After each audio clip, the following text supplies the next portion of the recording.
একটা মেয়েকে জিজ্ঞেস করা হয়েছিল বিয়ের আগে আর পরের মধ্যে পার্থক্য কি। তখন সে বলেছিল, বিয়ের আগে ছিলাম বাবার বাড়ির মেয়ে, আর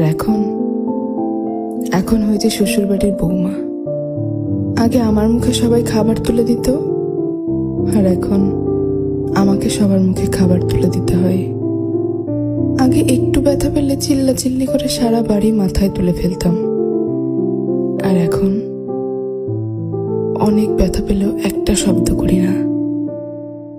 আগে হাসার জন্য মা বকতো, আর এখন কাঁদতে গেলেও ভয় হয়। আগে একটু মন খারাপ হলেই মা বুঝে ফেলতো, কিন্তু এখন ভেতরটা চুরমার হয়ে গেলেও কেউ টের পায় না। আগে ভাবতাম বাইরের জগৎটা অনেক শান্তি, কিন্তু এখন বুঝি